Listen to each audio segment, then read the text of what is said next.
क्या कभी आपने सोचा है कि एक ही चट्टान को काटकर भव्य मंदिर परिसर कैसे बनाया जा सकता है?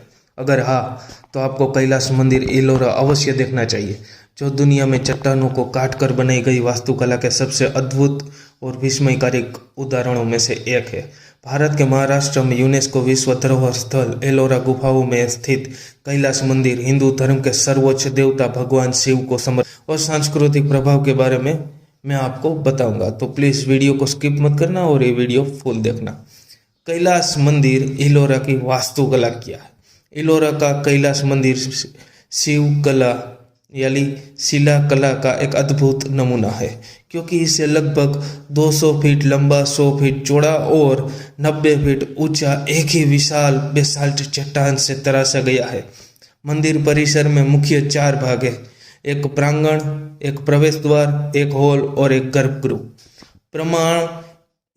प्रांगण एक ऊंची दीवारी से घिरा हुआ है, जिसमें विभिन्न देवी देवतियों की मूर्तियां आले बने हुए हैं। प्रवेश द्वार प्रकाश अंदर आता है और आंतरिक भाग को रोशन करता है। गर्भगृह एक पिरामिड नुमा संरचना है, जिसके शीर्ष पर एक शिखर है। गर्भगृह में शिव की मुख्य लिंगम प्रतिमा स्थापित है, जिसकी भक्त पूजा करते हैं। मंदिर की वास्तुकला की सबसे उल्लेखनीय विशेषता यह है कि और योजनाओं की आवश्यकता थी। मूर्तिकारों को मंदिर के आयामों और डिजाइन को रेखांकित। कैलाश मंदिर एलोरा की नक्काशी। एलोरा स्थित कैलाश मंदिर नक्काशी, मूर्तिकला और नक्काशी का खजाना है, जिसमें हिंदू पौराणिक कथाओं और संस्कृति के विभिन्न दृश्यों और कहानियों को दर्शाया गया है। मंदिर की दीवारों, स्तंभों, छतों और फर्श के लगभग हर इंच पर 1500 से अधिक नक्काशी की गई है। कुछ सबसे प्रभावशाली और जटिल नक्काशी इस प्रकार है: दशावतार पैनल। यह एक लंबा क्षैतिज पैनल है जो प्रवेश द्वार के दोनों ओर दीवारों के निचले हिस्से में लगा हुआ है। इसमें भगवान विष्णु के 10 अवतारों को दर्शाया गया है, जिन्हें हिंदू धर्म में ब्रह्मांड का संरक्षक और रक्षक माना जाता है। पैनल में विष्णु के विभिन्न रूप जैसे मत्स्य, कूर्म, वराह, नरसिंह, वामन, परशुराम, राम, कृष्ण, बुद्ध और कल्कि को वितरित किया गया है। रावण द्वारा कैलाश पर्वत को हिलाने का दृश्य। यह प्रवेश द्वार पर नंदी प्रतिमा के पीछे की पूरी दीवार पर बनी एक विशाल ऊर्ध्वाधर नक्काशी है, जिसमें रामायण महाकाव्य के सबसे प्रसिद्ध प्रसंगों में से एक को दर्शाया गया है, जिसमें लंका के राजा और कथा के खलनायक रावण शिव की ध्यान साधना को भंग करने के लिए कैलाश पर्वत को उठाने और हिटान से तराशी गई है, और इसकी लंबाई लगभग 20 फुट और ऊंचाई 10 फीट है।